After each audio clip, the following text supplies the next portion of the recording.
Hi everyone. If you are preparing for the SAT or you've already taken it once and felt disappointed, stay with us.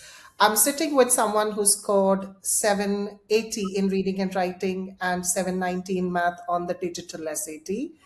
Yes, those numbers are impressive, but what's far more interesting is how they happened, especially after multiple attempts and a phase where giving up felt very real. So, for those of you watching, my name is Gurpreet and I'm the senior teacher here at Satisfactory. Today, I don't want to explain anything to you. I want you to hear directly from someone who's been through this journey where most of you might be at this point. Hi, welcome, Atul. I will first let you introduce yourself. Tell us your name, where you're from, and very briefly, how many times you had taken the SAT before this final attempt. Hi everyone, my name's Athul Anuradha Sandeep. I live in Kuwait. I'm in a CBSE school called FAPES. I'm in grade 12 and I got a 1570 on the November SAT, which was, I think, my eighth attempt. So, like Gurpreet sir said, in a phase where giving up was virtually very possible, I did not. So, if anyone is going through a very tough time, I urge you to continue taking the SAT and not give up. Thank you. That already gives a lot of context, Atul. So before we go any further, how are you feeling sitting here right now? Right now, much calmer than before the exam, that's for sure. That's completely okay. So let's rewind a little. When did you first think of taking the SAT? Last year, August, yeah, 2024 August. And what was your main reason at that time? Uh, the usual reason, just college admissions and applications, but it was lighter then because I was in 11th grade. So when I came to 12th, it was basically I need it. It's a requirement. So yeah. Yeah, that makes sense, especially at that stage.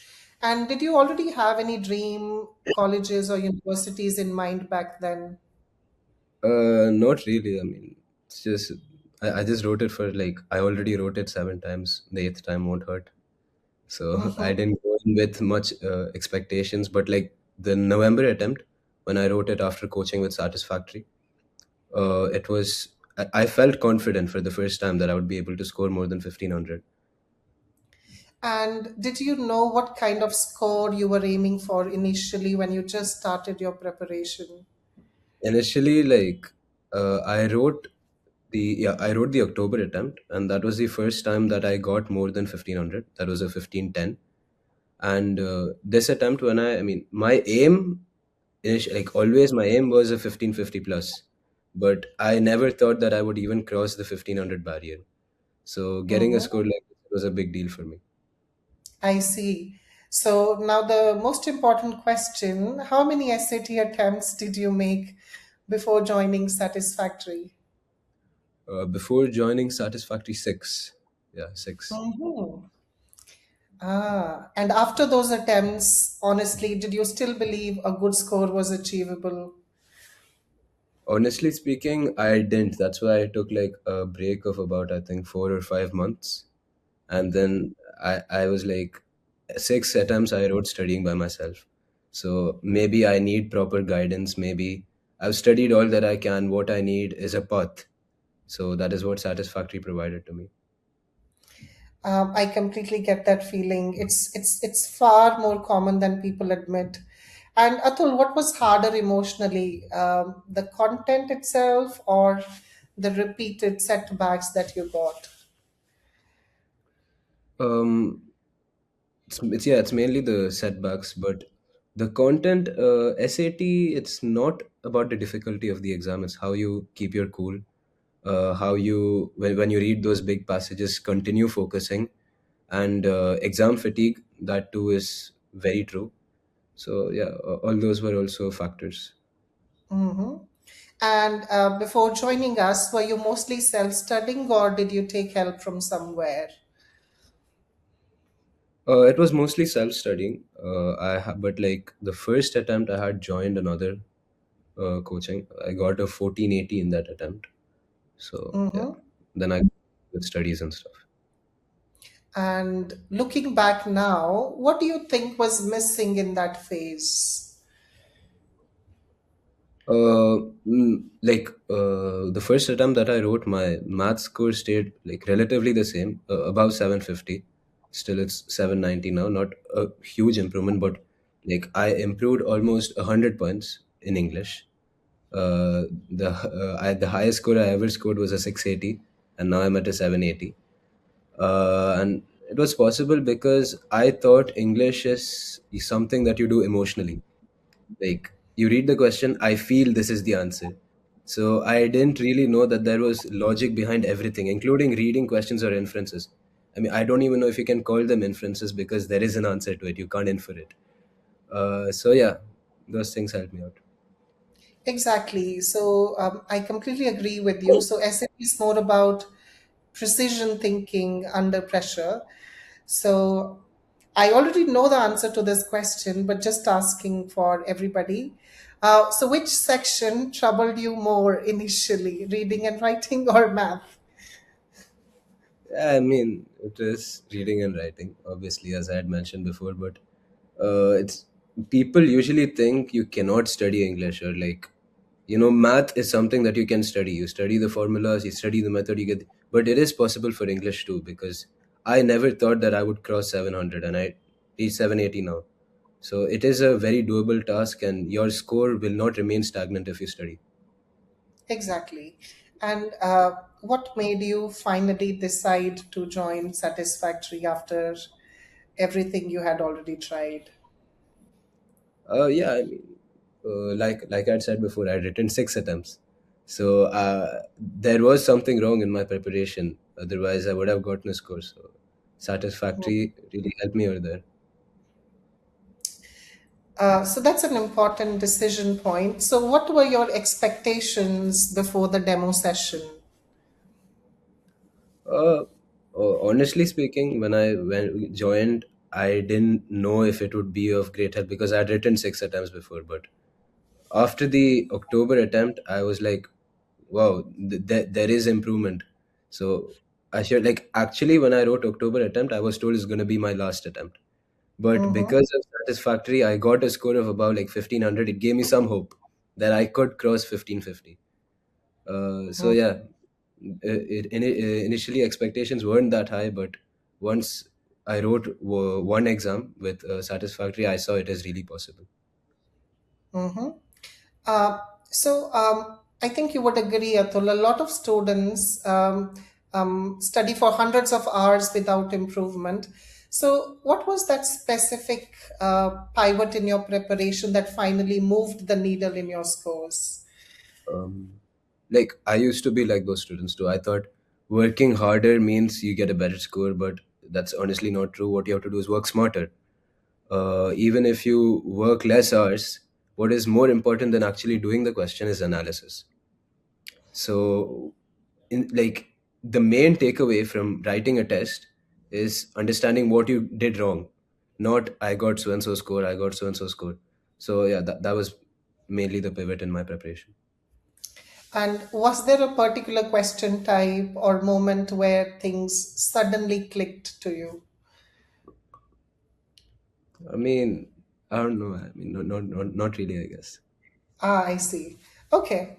So, Atul, can you walk us through a typical week during your preparation? How did it look like?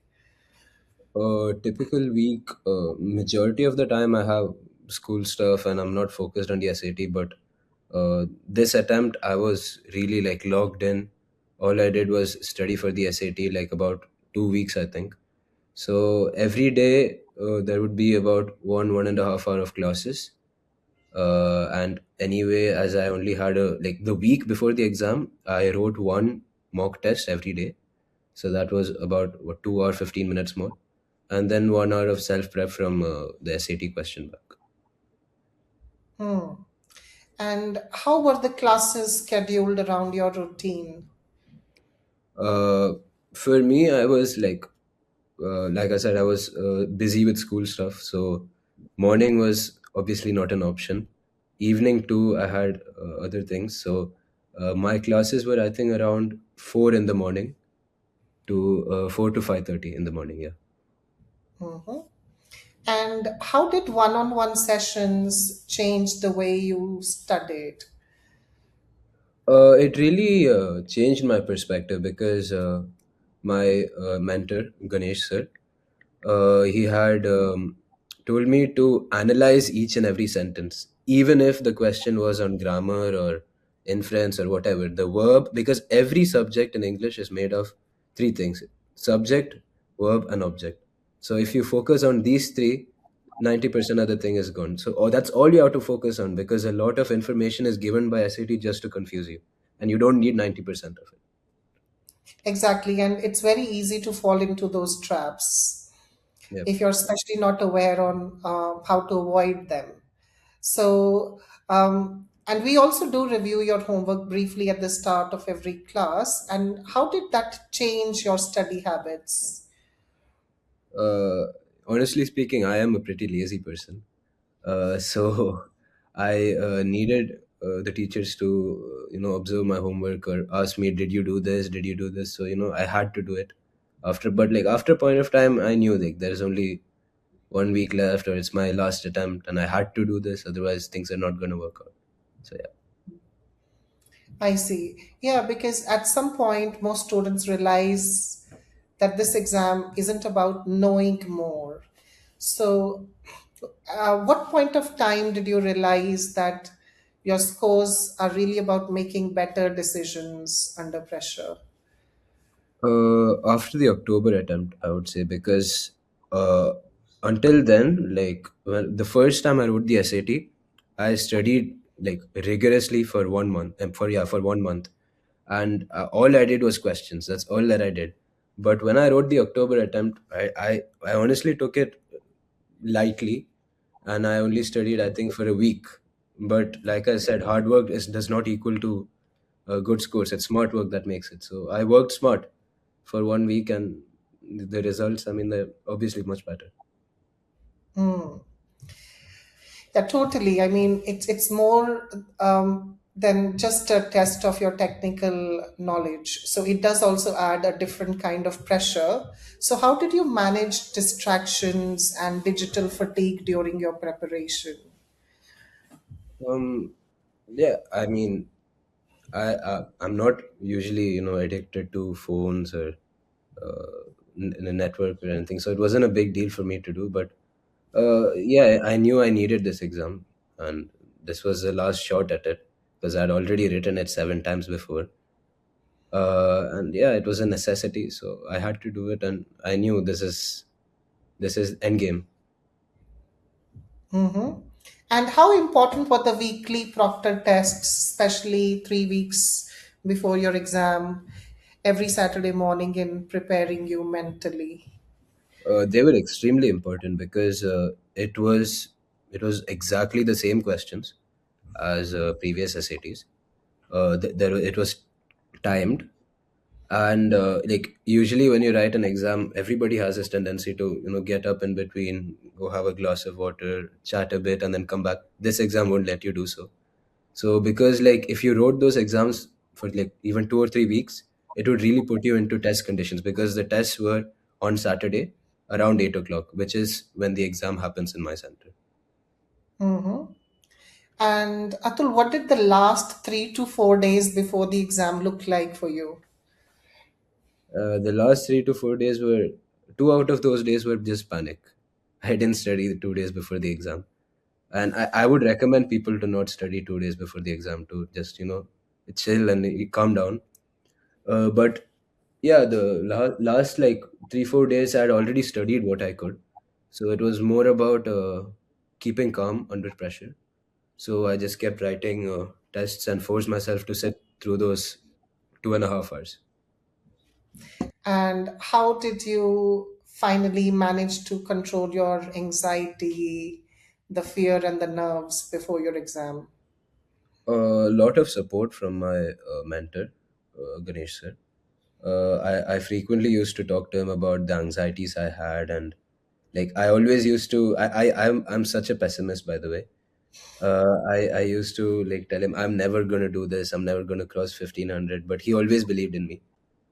He said it is very possible. The SAT is a very easy exam. People just make it look difficult. And yeah, luck was on my side too, so that was a factor, I guess. And when you finally saw your score, what was your first reaction? Uh, Honestly, I hoped for more. I hoped for a 1580 because math is my strong point, and I thought, okay, I'm getting an 800, but I made a.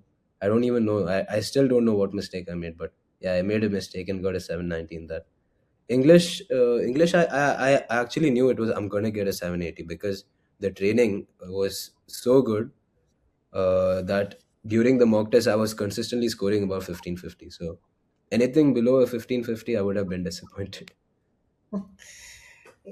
So you scored 780 in reading and writing and 790 in math. So beyond the numbers, what does that 780 represent to you personally?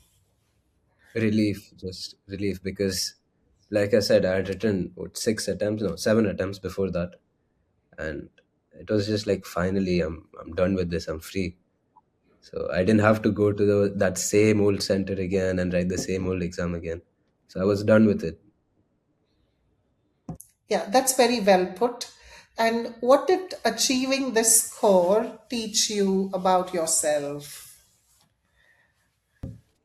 About myself, um, anything's possible. Like, honestly, anything is possible because I never thought I would reach even like near this.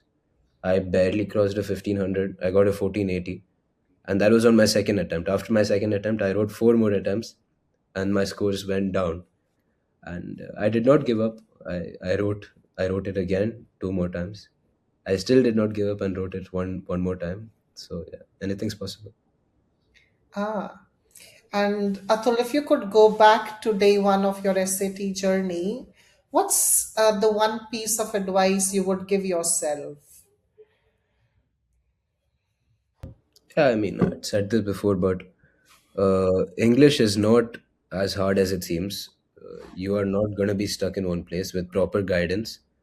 You can achieve anything in English, even a 780. Because a 780, like if I told myself 1 year ago that I got a 780, I wouldn't believe it because it was near impossible. Mhm. And what do you think the future SAT aspirants should stop doing immediately? Stop doing. Yeah, I mean, don't think that okay, I studied this much, I can't do anymore. I'm done. I can't like like hard work does not mean you're gonna get a good score. You have to find proper guidance. Maybe you've done all you can. You can't study more. So you need to reach out to someone, ask for some help. How do I do this? How do I do that? And yeah, write more mock tests too. Mhm. So, what do you recommend satisfactory to future aspirants? Yeah, I mean, for sure, because with Satisfactory, I was able to get this score. And I've only scored more than 1500 two times, and both of them were with Satisfactory. Mhm. And what's the final piece of advice you would give to all the future SAT aspirants? Um, SAT, like the first time you write it, it might seem daunting. It might seem very fearful. But just understand, like, if you don't get it the first time, there is a second time. And if you don't get it the second time, that you still have time. So yeah, don't give up. Uh, don't think that I've done all that I can. Maybe it's time for you to search for someone. Maybe it's time for you to find a path to lead you to a better school. Mhm. Okay, so thank you so much, Atul, for sharing your journey so honestly. So, I want to end with the thought I truly believe that high SAT scores don't come from shortcuts, they come from systems. Systems shape thinking, and thinking shapes your decisions, and decisions decide your outcomes. So, this score is a reflection of disciplined practice, calm execution, and trust in the process. So, thank you once again, Atul. And to everyone watching, ask yourself one simple question: are you practicing more or are you practicing smarter? Thank you so much, Atul.